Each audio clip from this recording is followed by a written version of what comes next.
Subscribe now and press the bell icon. Never miss an update. Everyone, welcome back to DK education academy. बच्चों, आज हम करेंगे introduction of exercise 6.2 chapter 6 lines and angles, class 9th mathematics. तो start करते हैं बेटा intro इसका। और इसका इंट्रो स्टार्ट करने से पहले जो मैंने आपको डे 1 पे इसका इंट्रो दिया था वो थोड़ा सा रिकॉल कर लेते हैं एक बार ना, इसका यूज़ होना है। तो आप ध्यान से देखना ज़रा, जैसे कि अगर ये दो पैरेलल लाइंस होती हैं L1 एंड L2 और एक ट्रांसवर्सल है, ठीक है, लेट्स से P। ओके, अब बच्चों अगर ये दोनों लाइनें पैरेलल हैं तो ये एंगल्स बनते हैं। देखो ध्यान देना, मैं एक बात ऑलरेडी बता चुका हूँ आपको, बट वंस अगेन एक बार रिकॉल कर रहे हैं तो मैं शॉर्ट में फटाफट बताता हूँ। 1 2 3 4 5 6 7 8।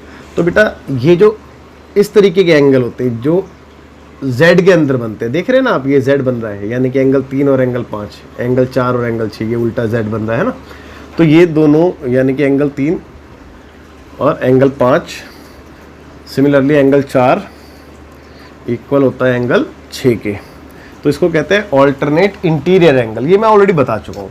सिमिलरली जो ये जो 2 है ये 8 के इक्वल होता है और जो 1 है वो 7 के इक्वल होता है, इसको कहते हैं ऑल्टरनेट एक्सटीरियर एंगल, ठीक है। इसके बाद एंगल 1 एंगल 5 के इक्वल कॉरस्पॉन्डिंग एंगल, 4 8 के इक्वल, 3 7 के इक्वल और 2 6 के इक्वल, इनको कहते हैं कॉरस्पॉन्डिंग एंगल, ठीक है। और यहाँ पे देखो 1 3 के इक्वल, 2 4 के इक्वल, ये जब दो लाइनें इंटरसेक्ट करती हैं आपस में तो वर्टिकली एंगल कहते हैं इसको। तो ये वाला एंगल इसके इक्वल होता है, ये वाला एंगल इसके इक्वल। सिमिलरली 6 8 के और 5 7 के इक्वल होता है, ठीक है बेटा। ये थे वर्टिकली अपोजिट एंगल, है ना। इसके बाद को इंटीरियर एंगल बताए थे मैंने, जब दो लाइनें पैरेलल होती है, एक ट्रांसवर्सल होता है, तो एक ही तरफ के एंगलों का सम, एक ही साइड के एंगलों का सम 180 डिग्री होता है, तो उसको को इंटीरियर एंगल कहते हैं।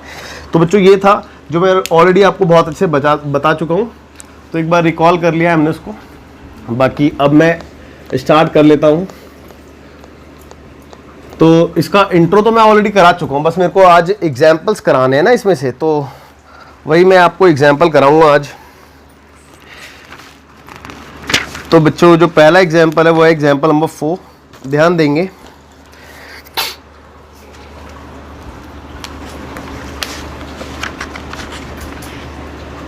जो कि पेज नंबर NCERT में 101 पे है। ओके, तो कहता है इसमें कि इन फिगर 6.24 एक फिगर आपको गिवन है, मैं बना देता हूं पहले। ये आपकी लाइन है PQ and this is RS, और यहाँ पे एक पॉइंट है X और ये एक लाइन है, और यहाँ पे एक पॉइंट है Y। ओके, और इस पॉइंट का नाम है M, इट इज़ M है बस। इसके बाद ये वाला एंगल आपको गिवन है 135 डिग्री और ये वाला एंगल भी गिवन है 40 डिग्री। ओके, बस दैट्स इट, है ना, ये फिगर थी। और क्वेश्चन में पढ़ देता हूँ, इसमें कहता है कि if PQ parallel to RS, यानी कि ये जो PQ लाइन है वो RS के पैरेलल है, तो इट इज़ गिवन दैट कि PQ parallel to RS, comma, और आगे भी लिखा है कि एंगल MXQ इक्वल टू 135, ये वाला एंगल यानी कि MXQ, ठीक है बेटे। ओके, और एंड एंगल MYR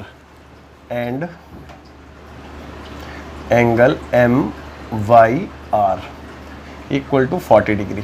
देखो MYR ये वाला एंगल है ना 40 डिग्री। ओके, तो कहता है कि फाइंड, और आपने फाइंड करना है, टू फाइंड एंगल XMY,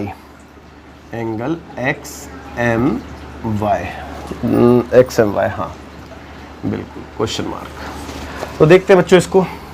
देखो सबसे पहले तो हम ये देख लें कि एंगल XMY है कौन सा वाला ना।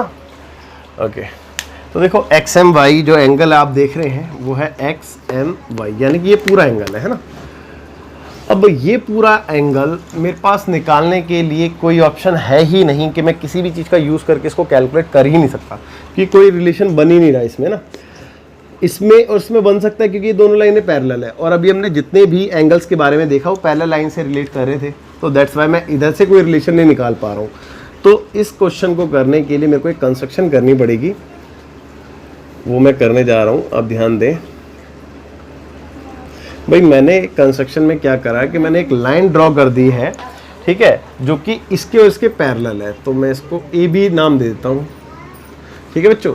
तो मैं यहाँ पे लिखूँगा कंस्ट्रक्शन, ये कंस्ट्रक्शन का पार्ट है, ठीक है। तो कंस्ट्रक्शन में हम क्या लिखेंगे कि ड्रॉ अ लाइन, कौन सी लाइन, ए बी है ना, जो कि पैरेलल है पी क्यू के और पैरेलल है आर एस के, ठीक है बच्चों। तो ये था हमारा कंस्ट्रक्शन का पार्ट। अब इसका सॉल्यूशन पार्ट देखते हैं। अब मेरे लिए बहुत इजी हो चुका है ये क्वेश्चन। देखिए ध्यान दें पहले एक बार, मैं थोड़ा सा डायरेक्ट अभी आपको बता देता हूँ, उसके बाद आपको इन राइटिंग समझाऊंगा। देखो ध्यान से, मैंने अभी आपको बताया था कि दो लाइनें पैरेलल होती है, एक ट्रांसवर्सल होता है, तो ये वाला एंगल इसके इक्वल होता है और ये वाला इसके इक्वल, इसको ऑल्टरनेट इंटीरियर एंगल कहते हैं, जेड बनता है ये, है ना। लेकिन कब, जब ये दोनों पैरेलल हो तब। तो बेटा ये दोनों लाइनें पैरेलल हैं बाय कंस्ट्रक्शन, है ना, और ये ट्रांसवर्सल है, तो देखो जेड बन रहा है ना, देखो ध्यान से देखो जेड बन रहा है ना। तो इसका मतलब ये 40 है, तो ये छोटा वाला भी 40 होगा, है ना। ओके, अब ये तो हमें समझ में आ गया। अब एक चीज़ और बताई थी मैंने, क्या कि बेटा अगर दो लाइनें पैरेलल है, एक ट्रांसवर्सल है, तो ट्रांसवर्सल के एक ही तरफ के एंगलों का सम 180 डिग्री होता है ना, ये बात बताई थी। तो बेटा ये वाली लाइन और ये वाली लाइन पैरेलल है और ये ट्रांसवर्सल है, तो इसका सम और इसका सम, इन दोनों को अगर मैं प्लस करूँगा तो कितना आएगा बेटा, 180 आएगा को इंटीरियर एंगल से। तो मैं डायरेक्ट लिख देता हूँ कि 135 और प्लस में मान लो कि 2 मिनट के लिए ये ए है, ए एंगल है, तो दोनों को मिला के कितना आएगा 180 डिग्री। तो ए की वैल्यू कितनी आ गई, 180 माइनस 135, है ना बच्चों। तो ए इक्वल टू वॉट, देखो 10 में से 5 गया 5 आ गया, और 7 में से 3 गया 4 आ गया, तो 45 ये आ गया आपका, ठीक है। और 45 और 40 को अगर मैं ऐड कर दूंगा तो जो मेरे को फाइंड करना था वो एंगल मिल जाएगा मेरे को। तो यानी कि 4 8 85 आंसर आ रहा होगा। मैं एक बार आंसर चेक कर देता हूँ, उसके बाद मैं इन राइटिंग भी आपको दिखाऊंगा ना। तो बिल्कुल ठीक है, आंसर 85 ही है, ठीक है। अब मैं आपको इस इन राइटिंग दिखाता हूँ इसको, है। तो देखिए सबसे पहले ये वाला एंगल निकालते हैं, है ना, जो हमने करा है। तो देखो एंगल, भाई इसका नाम क्या है, BMY, है ना, BMY पढ़ेंगे इसको या फिर YMB, बात एक ही है। तो BMY बराबर है इस वाले एंगल के MYR के, MYR के। रीजन में हम लिखेंगे बाय ऑल्टरनेट इंटीरियर एंगल, है ना।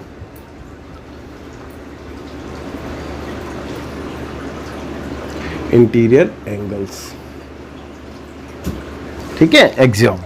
ओके, तो BMY एज इट इज,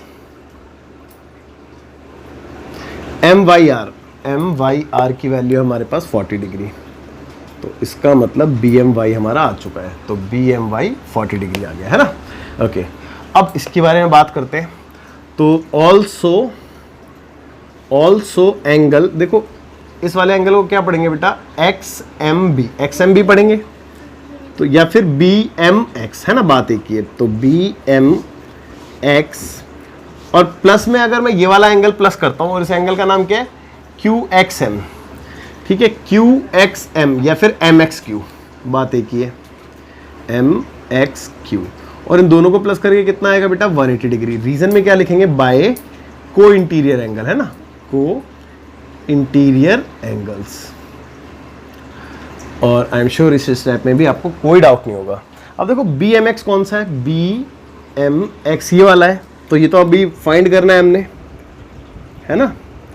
और इसकी वैल्यू मेरे पास है 135, आप चेक कर सकते हैं। ओके, और इज इक्वल टू में 180 डिग्री।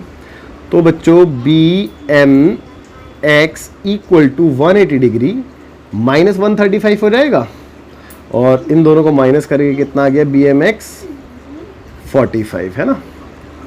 ओके, तो अब मेरे को जो निकालना है मैं इन दोनों को प्लस करके निकाल दूंगा। तो नाउ मेरे को फाइंड करना था एंगल XMY, ये पूरा का पूरा, है ना। तो BMY। बेटा कैसे निकालूंगा, मैं इन दोनों को ऐड करूंगा, यानी कि एक तो है हमारा पास BMY और प्लस में BMX, इन दोनों को ऐड करके, ठीक है, ये और ये। तो बेटा BMY की वैल्यू कितनी है आपके पास, चेक कर लो, 40 डिग्री, और BMX की वैल्यू कितनी है, 45 डिग्री। तो दोनों को ऐड करके आ गया 85 डिग्री, जो कि आपका आंसर है किसका, XMY एंगल का। ओके, और आई एम श्योर आपको अच्छे समझ में आ गया होगा। मैं इस वाले पोर्शन को रफ कर देता हूँ, ये आपको समझाने के लिए था खाली। अब ये कंप्लीट क्वेश्चन है, आप वीडियो को पॉज करके नोट कीजिए। चलो जो देखते हैं एग्जाम्पल नंबर 5, और अच्छा क्वेश्चन है, एग्जाम में आने लायक क्वेश्चन है, तो ध्यान से देखेंगे। कहता है कि if a transversal intersects two lines such that the bisectors of a pair of corresponding angles are parallel, then prove that the two lines are parallel. देखो सबसे पहले तो ये कि बेटा इसकी फिगर आपको गिवन नहीं है, तो इट मीन्स इसकी फिगर आपको क्वेश्चन पढ़ के खुद बनानी पड़ेगी, है ना। तो सबसे पहले क्वेश्चन को ध्यान से एक बार और पढ़ते हैं और फिगर बनाने की कोशिश करते हैं। कहते हैं कि if a transversal intersect two lines, भाई एक ट्रांसवर्सल है जो कि दो लाइन्स को इंटरसेक्ट करती है। तो चलो पहले मैं दो लाइन बना देता हूँ, ये दोनों लाइनें मैंने बना दी है, ठीक है, और एक ट्रांसवर्सल बनानी है तो एक ट्रांसवर्सल भी बना दिए है। ओके, तो भैया एक ट्रांसवर्सल है जो कि इंटरसेक्ट करते हैं दो लाइंस को, ठीक है, आप देख सकते हैं। लेकिन अभी ये नहीं बोला कि ये पैरेलल है, ठीक है, मैंने पैरेलल जैसी बनाई जरूर है, बट अभी ये बोला नहीं है पैरेलल है, लेकिन मैंने पैरेलल जैसी इसलिए बनाई है क्योंकि मुझे इसको प्रूफ करना है कि ये पैरेलल है, ठीक है बच्चों, तो इसीलिए। ओके, आगे बढ़ रहा हूँ मैं। इफ स्टार्टिंग से ही पढ़ देता हूँ। If a transversal intersect two lines such that the bisectors of a pair of corresponding angles are parallel. देखो, और आपको ये दे रखा है कि ये जो कॉरस्पॉन्डिंग एंगल्स देख रहे हैं ना आप, ये वाला और ये वाला, इनको कॉरस्पॉन्डिंग एंगल्स कहते हैं बेटा। इन कॉरस्पॉन्डिंग एंगल्स के बाइसेक्टर, बाइसेक्टर मतलब क्या होता है कि जो इस एंगल को इक्वली दो पार्ट में डिवाइड कर रहा हो, यानी कि इसके बिल्कुल सेंटर से एक रे जाएगी, ये वाली कुछ इस तरीके से, सिमिलरली यहाँ से भी एक रे जाएगी, तो ये इसके बाइसेक्टर बन गए। बाइसेक्टर का मतलब ये दो इक्वली पार्ट में डिवाइड हो चुके हैं एंगल, है ना। अच्छा, रिपीट कर रहा हूँ, कहता है कि bisectors of a pair of corresponding angles are parallel, यानी कि आपको ये बात दे दी है कि ये दोनों जो है ये पैरेलल है। पहले मैं इनकी थोड़ी सी नेमिंग कर देता हूँ जिससे कि कन्फ्यूज़न ना रहे। तो ये P, ये Q और ये R, ये S, सिमिलरली ये C और ये पॉइंट D, ये पॉइंट B और ये A, इसके बाद ये E एंड ये G। ओके, ठीक है, तो ये इसकी नेमिंग हो गई है। और अब मैं क्वेश्चन आगे रीड कर रहा हूँ। कहते हैं कि then proof that the two lines are parallel. तो हमें ये प्रूफ करना है कि ये जो दो लाइनें हैं ये पैरेलल है। तो आई एम श्योर आपको क्वेश्चन बहुत अच्छे से समझ में आ गया होगा, ठीक है। अब क्वेश्चन में जो भी लिखा था उसके अकॉर्डिंग मैंने फिगर बना दी है और आपको फिगर भी समझ में आई होगी। चलिए देखते हैं अब आगे जो गिवन इन्फॉर्मेशन थी। तो देखो, गिवन इन्फॉर्मेशन में ये दोनों लाइनें दे रखी थी, ये इसका ट्रांसवर्सल था, तो इतनी बात लिखने की कोई ज़रूरत नहीं है। सिर्फ हम इतना भी लिख सकते हैं इन फिगर, मतलब फिगर में देख सकते हैं आप लोग जो भी है, लेकिन जो इंपॉर्टेंट डिटेल होती है वो लिखनी पड़ती है। अब इसमें इंपॉर्टेंट डिटेल क्या थी कि ये और ये एक तो पैरेलल है और दूसरा इस वाले एंगल और इस वाले एंगल का बाइसेक्टर है ना। तो ये इंपॉर्टेंट डिटेल है। तो हम ये लिखेंगे कि इसमें BE पैरेलल है CG के, है ना, एक ये, एंड दूसरी इंफॉर्मेशन ये थी, या फिर कॉमा डाल के लिख देते हैं, कॉमा, दूसरी इंफॉर्मेशन ये थी कि BE bisector of angle ABQ, है ना, या फिर मैं डायरेक्टली लिख देता हूँ एंड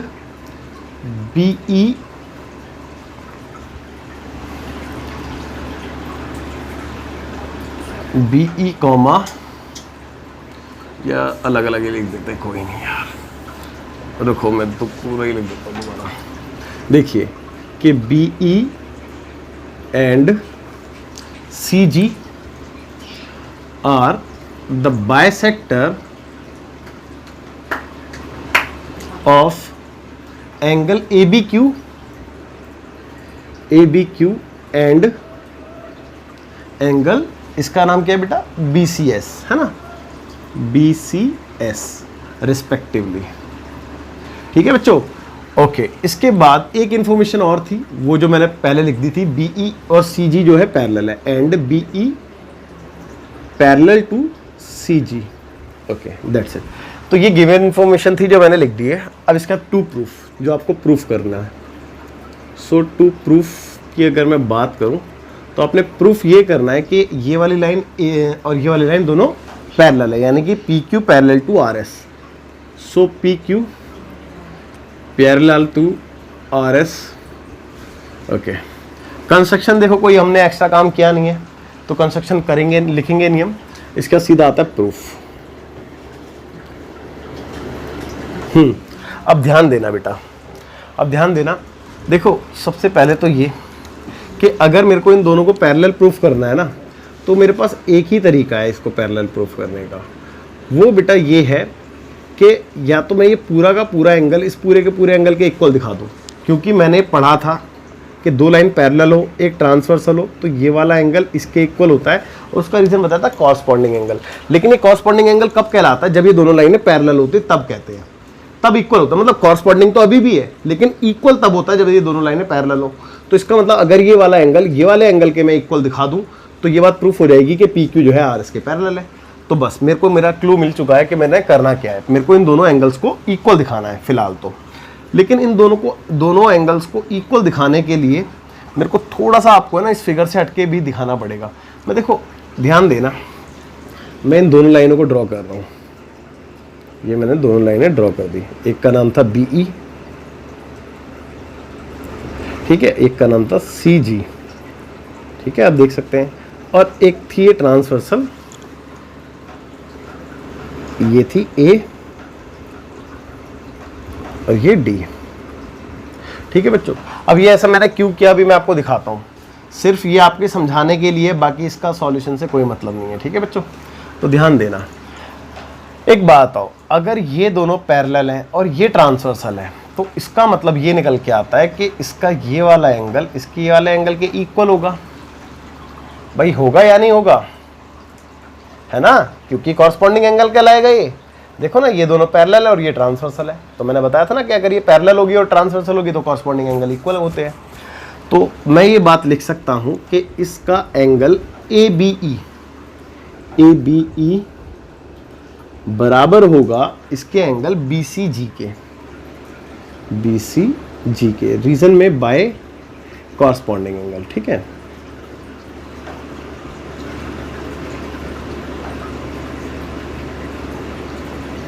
ठीक है बच्चों, बाय कॉरस्पॉन्डिंग एंगल्स। और इसको फिलहाल मैं फर्स्ट इक्वेशन मान लेता हूँ। अब मैं इस पोर्शन को चाहे तो रफ कर सकता हूँ, अब मुझे इसकी ज़रूरत नहीं है, क्योंकि वहाँ पे मैं क्लियरली आपको दिखा नहीं पाता, विजिबल नहीं होती ये चीज़, इसीलिए मैंने इसको अलग से ड्रॉ करके दिखाया था आपको। हाँ, अब एक बात हो, क्योंकि ये बाइसेक्टर है, तो इसका मतलब ये पूरा एंगल दो इक्वल पार्ट में डिवाइड हो रहा है। तो आधा एंगल जो है, ये वाला एंगल, ये इस पूरे का आधा होगा। मैं ये बात लिख सकता हूँ ना, ये वाला, भाई देखो ना, इतना एंगल जो है इस पूरे का आधा होगा, नहीं होगा? तो जी बिल्कुल होगा। तो मैं यही बात लिखने जा रहा हूँ कि एंगल ABE हाफ होगा एंगल किसके? ABQ के। अब रीजन की बात करें, रीजन की अगर मैं बात करूं तो वैसे तो मैंने ऊपर भी लिख रखा है, तो गिवन इंफॉर्मेशन में से देख सकते हैं, तो गिवन लिख देता हूं खाली, है ना। ऑल्सो या फिर सिमिलरली, भाई सिमिलरली ये वाला भी तो एंगल इस पूरे का हाफ होगा। तो एंगल क्या नाम है इसका? BCG हाफ होगा एंगल किसके? BCS के। ठीक है, और रीजन में सेम आ जाएगा गिवन, क्योंकि यहाँ पे मैंने गिवन इन्फॉर्मेशन में बात लिखी है, क्योंकि बाइसेक्टर है ना बेटा, दैट्स वाई। ओके, अब मैं ये क्वेश्चन नंबर 1 ले रहा हूँ। तो फ्रॉम इक्वेशन नंबर 1, तो 1 क्या है बेटा? Angle ABE equal angle BCG के। अब ABE की वैल्यू क्योंकि मैंने फाइंड कर रखी है, तो ABE की वैल्यू मैं यहाँ से सब्स्टिट्यूट कर रहा हूँ। सो 1/2 एंगल ABQ, है ना। सिमिलरली BCG की वैल्यू मैंने यहाँ पे फाइंड आउट करी है, तो यहाँ से सब्स्टिट्यूट कर रहा हूँ 1/2 एंगल BCS। 1/2 से 1/2 कैंसिल, तो बचा क्या ABQ और BCS। चेक कर लो। तो मैंने आपको बताया था ना कि अगर मैं इस वाले एंगल को BCS इस वाले के इक्वल दिखा दूं तो ये लाइनें पैरेलल हो जाएंगी। तो बेटा मैंने देखो दोनों को इक्वल दिखा दिया, तो अब मैं ये बात कह सकता हूं कि ये दोनों लाइनें पैरेलल है। तो मैं इसके रीजन में क्या लिखूंगा कि by converse of corresponding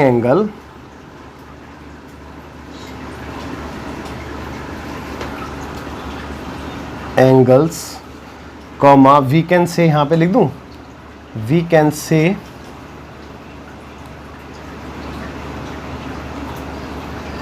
PQ parallel to RS, है ना, यही प्रूफ करना था आपको, हैंस प्रूफ। ठीक है बच्चों, तो काफ़ी इंपॉर्टेंट क्वेश्चन था और बहुत अच्छा क्वेश्चन था, आप इसको नोट कीजिए, फिर आगे देखते हैं बच्चों एग्जाम्पल नंबर 6, जो कि पेज नंबर 103 पे NCERT में, और आखिरी क्वेश्चन है एक्स इंट्रोडक्शन का। कहते हैं कि इन फिगर आपको ऑलरेडी गिवन है, तो मैंने पहले से बना रखी है बोर्ड पे, आप देख सकते हैं। कहते हैं कि AB parallel to CD and CD parallel to EF, यानी कि AB जो है CD के पैरेलल और CD जो है EF के पैरेलल है। इट मीन्स तीनों साइडें आपस में पैरेलल हैं। ठीक है, तो इट इज गिवन दैट कि AB या फिर in figure AB parallel to CD parallel to EF, ये तीनों आपस में पैरेलल है। ठीक है, ओके। अब आगे लिखा है कि also EA perpendicular to AB, और ये भी गिवन है कि जो EA लाइन है EA वो परपेंडिकुलर है EA परपेंडिकुलर टू AB। ये परपेंडिकुलर का सिंबल है बेटा, है ना, ये EA जो है AB पे परपेंडिकुलर मतलब इनडायरेक्टली 90 डिग्री बोल दिया आपसे, है ना। ओके, अब आगे लिखा है कि इफ एंगल BEF 55 है, angle BEF and angle BEF 55। देखिए BEF कौन सा है, BEF यानी कि ये वाला एंगल 55 है। तो अब आगे लिखा है फाइंड, तो टू फाइंड यानी कि आपने फाइंड करना है X, Y एंड Z, यानी कि X की वैल्यू, Y की वैल्यू और Z की वैल्यू। ठीक है बच्चों, देखो ये रहा Z, ये रहा Y, ये रहा X, ये वाले फाइंड करने हैं। कंस्ट्रक्शन की कोई नीड नहीं है, तो सीधा सॉल्यूशन पार्ट पे आते हैं। देखो मैं इस क्वेश्चन में हिंट दूंगा, बहुत इजी है क्योंकि मैं आपको समझा रहा हूँ, आप ध्यान से समझेंगे तो समझ में भी आ जाएगा, कोई ऐसी दिक्कत नहीं है। देखिए मैं बताता हूँ आपको, मैंने अभी आपको बताया था कि अगर कोई लाइनें पैरेलल है, ये ट्रांसवर्सल है, तो ट्रांसवर्सल के एक ही तरफ के एंगलों का सम 180 डिग्री होता है, यानी कि इन दोनों का सम 180 डिग्री होगा। तो इसी प्रकार y और 55 का सम 180 डिग्री होगा, नहीं होगा? तो मैं लिख दूं कि भाई देखो हिंट दे रहा हूं मैं, क्योंकि y प्लस 55 बराबर 180 डिग्री। रीजन में आप जानते हैं को इंटीरियर एंगल है, तो y की वैल्यू डायरेक्ट आ गई 180 degree minus 55। So y is equal to 10 में से 5 गया बेटा 5 आया, और 7 में से 5 गया तो 2 आया, 125 है। तो y की वैल्यू 125, लेट मी चेक, हाँ 125 बिल्कुल ठीक है। तो y तो आ गया। तो देखो मैं ये डायरेक्ट कर रहा हूँ, और इसके बाद y जो है वो x के इक्वल होगा। आप चेक कर लो, ये दोनों पैरेलल, ये ट्रांसवर्सल, तो ये वाला एंगल और ये वाला एंगल कॉरस्पॉन्डिंग एंगल कहलाता है, नहीं कहलाता? तो ये दोनों एंगल आपस में इक्वल होंगे। So x is equal to y equal to 125 degree, तो मतलब x भी इनडायरेक्टली 125 ही आ गया। रीजन आपका हो गया तो कॉरस्पॉन्डिंग एंगल हो गया, है ना, कॉरस्पॉन्डिंग एंगल। ओके, अब रह गया खाली z, तो z और देखते हैं। अब देखो सेम बात है कि भाई ये वाली लाइन और ये वाली लाइन पैरेलल है और ये ट्रांसवर्सल है, तो ट्रांसवर्सल के एक ही तरफ के एंगल का सम 180 डिग्री होता है। तो यानी कि ये वाला और ये पूरा 180 डिग्री कहलाएगा, नहीं कहलाएगा? को इंटीरियर एंगल से, ठीक है। तो को इंटीरियर एंगल से ये हो गया आपका 90, चलो मैं यहीं पे लिख देता हूँ 90, और प्लस में ये वाला एंगल यानी कि z प्लस 55, तो z प्लस 55 इक्वल टू हो गया 180 डिग्री। सेम रीजन क्या है? को इंटीरियर एंगल। तो देखो इन दोनों को प्लस करके उधर भेज देते हैं, तो z आ जाएगा 180 डिग्री, और ये माइनस हो जाएगा, तो 5 और 9 5 14, 145 डिग्री आ रहा है ना। सो z इक्वल टू 10 में से 5 गया तो 5 आ गया, 7 में से 4 गया तो 3 आ गया, यानी कि 35 डिग्री। लेट मी चेक कि z की वैल्यू ठीक आ रही है या फिर नहीं आ रही। और बाकी क्वेश्चन तो कंप्लीट है, बिल्कुल ठीक है, z इक्वल टू 35 ही है। तो क्वेश्चन पूरा कंप्लीट हो चुका है। बस इसको प्रेजेंटेशन के हिसाब से आप खुद कर लेना, क्योंकि ये मैंने विदाउट एनी रीज़न सॉल्व तो कर दिया पूरा, बट प्रेजेंटेशन के साथ नहीं किया, तो ये आपका काम है। बाकी फिर भी कोई डाउट होता तो आप मेरे से बोल सकते हो। इसके बाद आपसे मैं ये ज़रूर कहूँगा कि एक्सरसाइज 6.2 एक बार ज़रूर ट्राई करें, ठीक है। बाकी कोई डाउट आएगा तो फिर देख लेंगे। चलो बाकी मिलते हैं नेक्स्ट लेक्चर में। बाय, टेक केयर, ध्यान रखो अपना।